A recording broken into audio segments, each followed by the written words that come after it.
ورحمة الله وبركاته.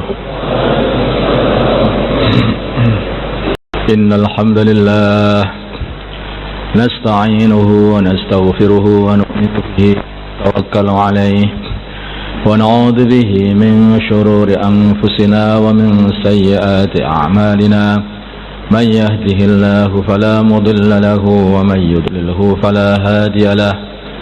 أشهد أن لا إله إلا الله وحده لا شريك له وأشهد أن محمدا عبده ورسوله.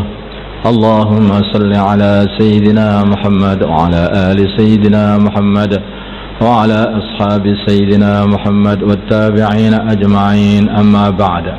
Yang mendatangkan ketawaduan. Kalau orang Jawa bilang orang alim, hakikatnya alim itu adalah seperti padi, semakin berisi semakin menunduk. Kalau padi itu kosong maka dia ndanga aja nggak mau nunduk. Maka kalau kita lihat belajar ilmu tambah alim kok tambah ndanga, tambah sombong, seperti itu sebetulnya itu jiwanya adalah kosong, melompong. Walaupun kelihatannya alim, tetapi sebetulnya jiwanya adalah kosong, melompong, nggak ada apa-apa. Sebaliknya, kalau seseorang itu punya ilmu, walaupun sedikit saja ilmu, tetapi itu ilmu beneran, maka itu akan mendatangkan yaitu kemantapan iman, mendatangkan takwa, semakin takut kepada Allah, semakin tawadhu. Innama yakhsyallaha min ibadihil ulama. Maka para ulama itu siapa?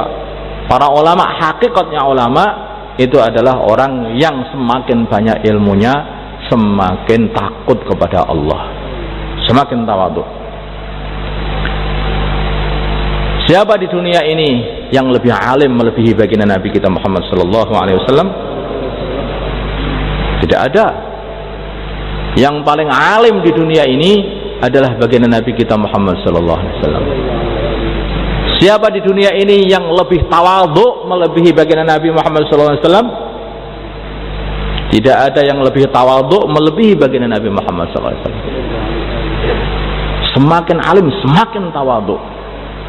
Orang katanya punya ilmu, punya titel profesor, doktor, maulana, syekh, apalagi, ayo, mulwi,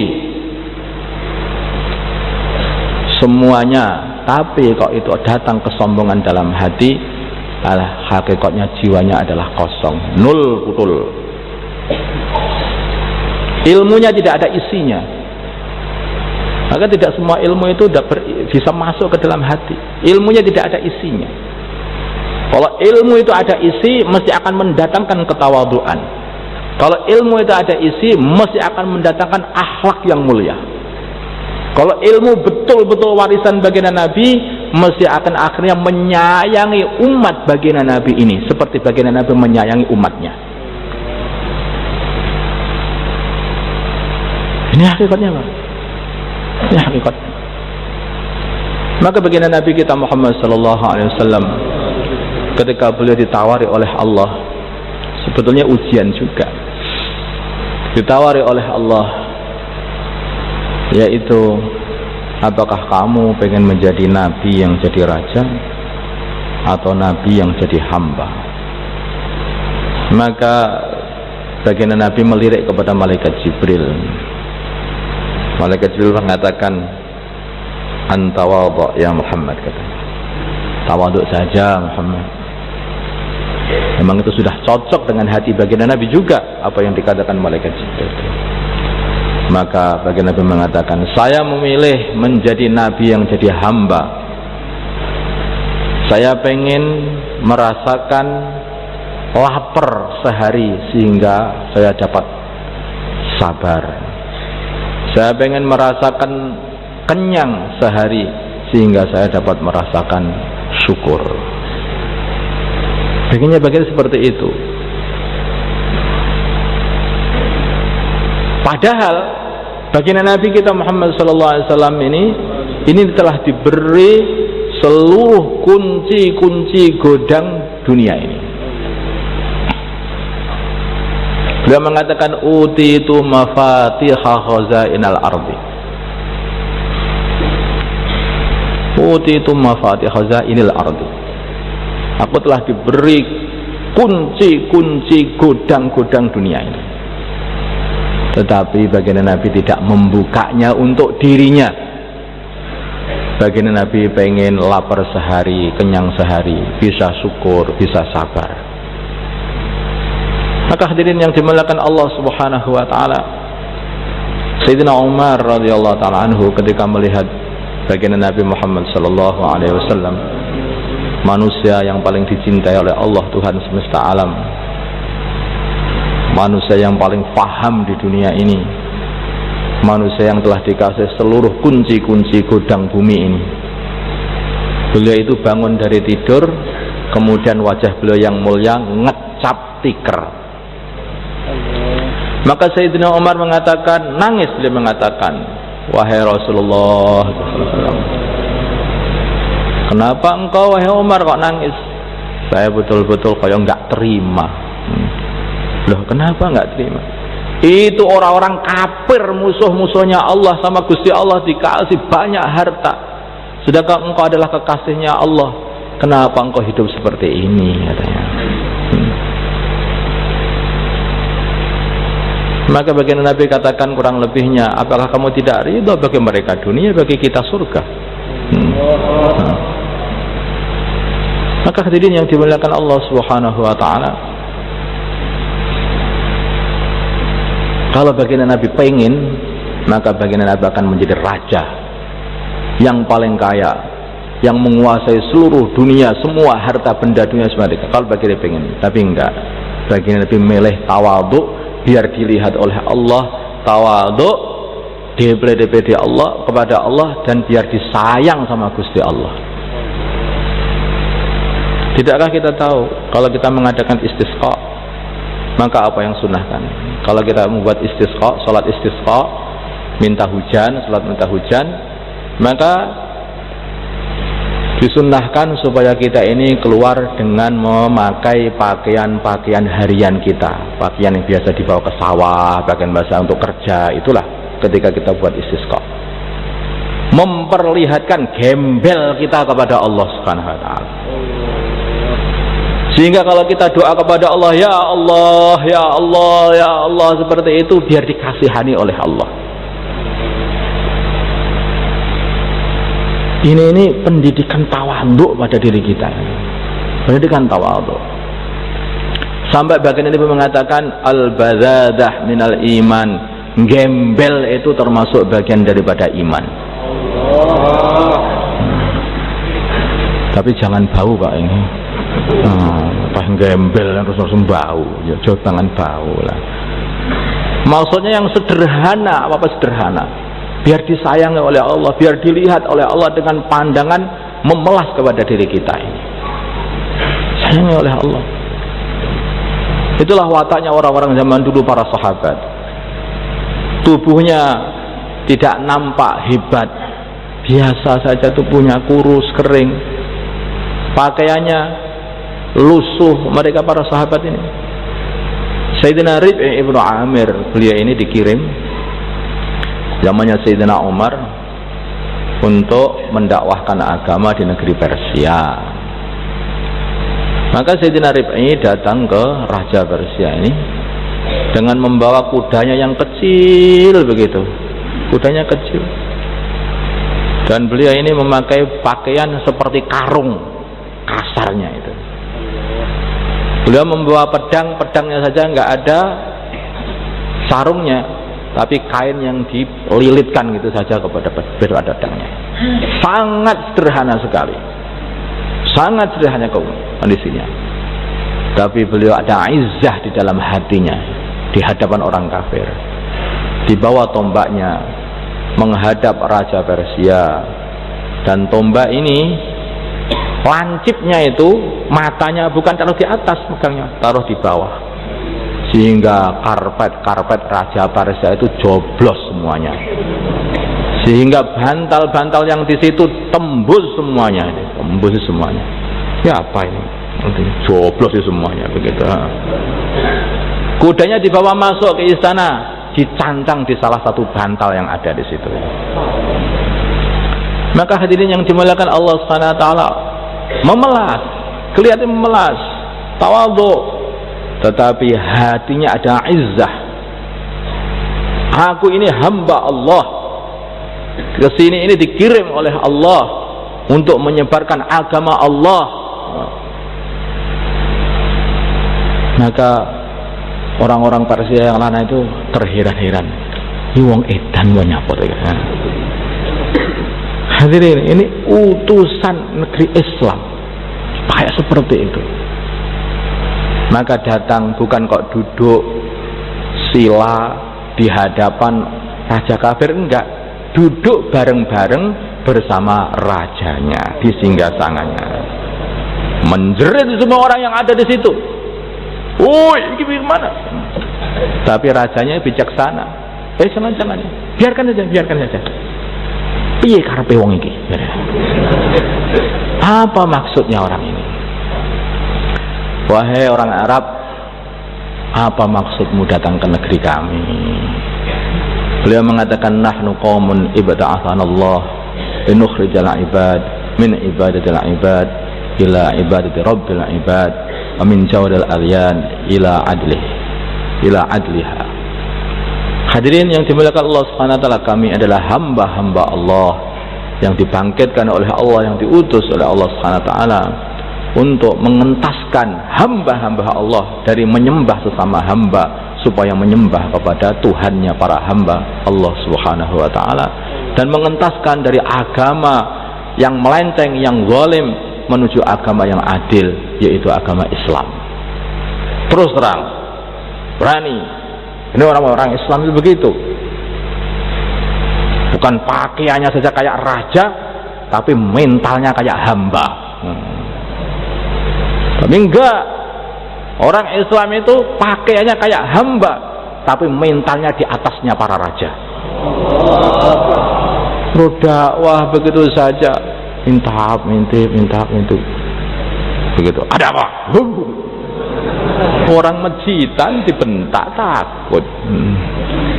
Saya kalau ke tempatnya Pak Fulan saya nggak berani. Loh, lah kenapa? Beringosnya besar sekali kan. Nggak seperti itu yang dicontohkan oleh para anbiya, nggak seperti itu yang dicontohkan oleh para sahabat.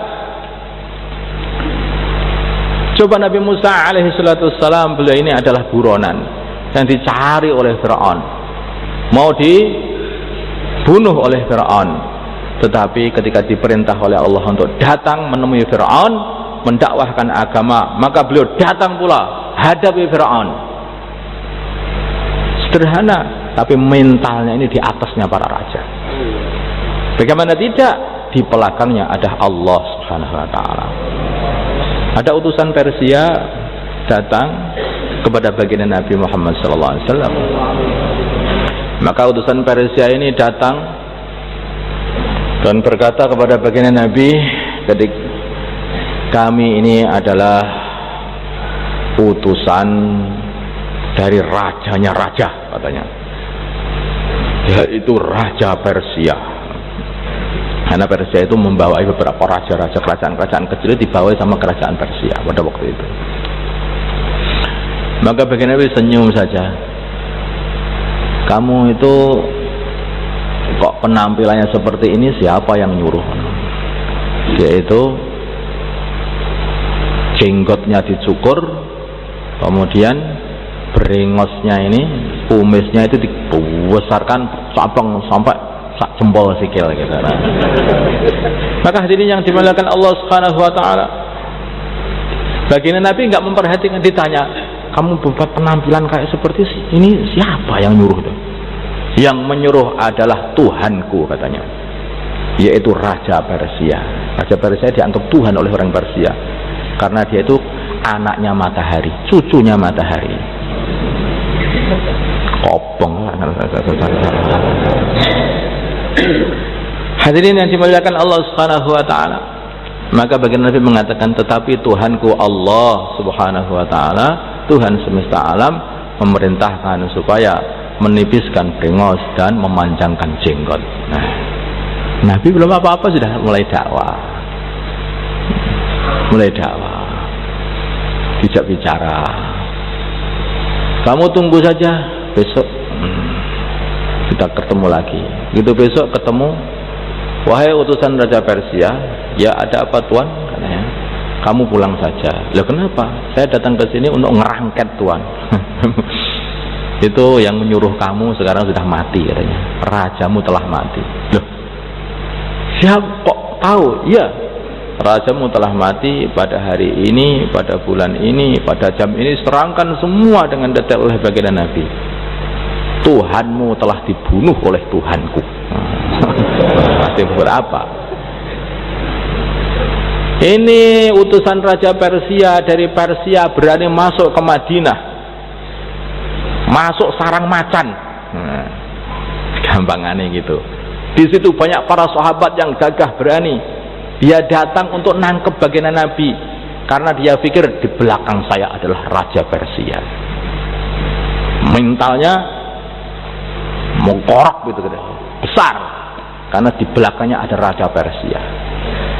Tapi baginda Nabi lebih kuat mentalnya. Di belakangnya Raja Persia, di belakang saya ada Allah.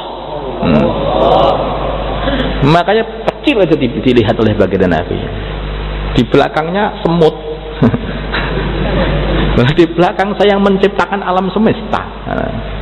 Bagaimana orang Islam kok takut sama orang kafir? Maka hadirin yang dimuliakan Allah SWT, pulang sampai Yaman sudah dapat berita bahwa betul apa yang dikatakan oleh baginda Nabi kita Muhammad SAW. Maka berita yang dibawa oleh utusan Persia ini disampaikan kepada Raja Yaman, Badan, pada waktu itu. Badan seketika langsung masuk Islam. Betul ternyata ini Tuhan. Maka hadirin yang dimuliakan Allah Subhanahu wa taala, ilmu yang mendatangkan isi dalam hati inilah ketawaduan dan kemudian merasa bersama Allah Subhanahu wa taala, inilah ilmu hakiki. Kalau orang itu sudah merasa bersama Allah, itu bukan berarti kok terus sak penake dhewe, enggak. Dia itu akan berakhlak dengan akhlak yang baik-baik. Tetapi bukan berarti penakut. Allah itu Maha Ar-Rahim, Maha Rahman, Maha Rahim. Beliau ini adalah Allah Subhanahu wa taala adalah Maha Pemurah. Allah adalah Maha Penyayang. Allah adalah Maha Pengasih. Allah adalah Maha semua kebaikan-kebaikan. Tetapi Allah juga Al-Muntakim. Allah adalah Al-Azim. Allah adalah Maha Kuasa. Maka hadirin yang dimuliakan Allah SWT, kalau seseorang dalam hatinya dia iman kepada Allah, maka sifat-sifatnya akan nampak pada dirinya juga. Nampak pada dirinya juga itu. Maka baginda Nabi Muhammad SAW adalah orang yang paling tawadhu, orang yang paling penyayang. Tetapi beliau itu adalah orang yang paling pemberani, paling penyayang, paling tawadhu, paling welasan kepada seluruh makhluk, bahkan kepada burung, pada hewan, paling welasan. Tapi beliau itu paling pemberani,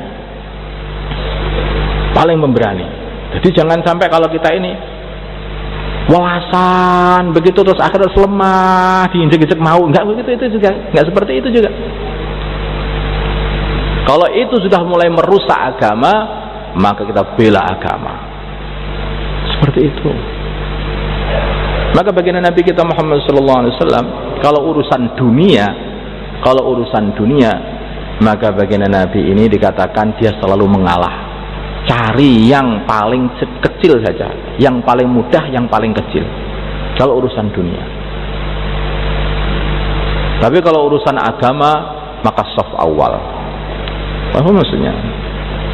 Kalau ada pembagian telo, ada telo kecil sama telo besar, maka mana yang kamu pilih? Mesti telo besar, karena pengennya dunia lebih tinggi. Tapi Nabi enggak, kalau ada pembagian seperti ini mesti milih yang paling kecil. Kalau urusan dunia yang paling kecil, sudah kamu saja yang ini aku ngalah. Urusan dunia mesti ngalah. Tapi kalau urusan agama nomor satu. Urusan perjuangan di depan. Urusan apa aja, urusan sholat, ibadah di depan. Hadirin yang dimuliakan Allah Subhanahu wa taala, inilah asarnya dari ilmu, asar ilmu. Maka hadirin yang dimuliakan Allah Subhanahu wa taala,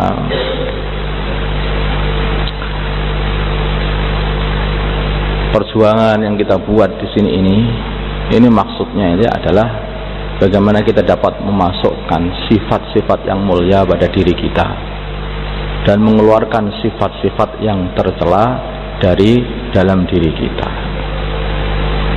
Para ulama dakwah mereka telah membuat 6 sifat, yaitu sifat pertama la ilaha illallah Muhammadur Rasulullah. Ini dasar dari semua sifat, karena semua sifat baik itu kalau tidak dasari dengan la ilaha illallah Muhammadur Rasulullah, maka itu bukanlah kebaikan, itu hanyalah basa basi, bahasa yang sudah basi.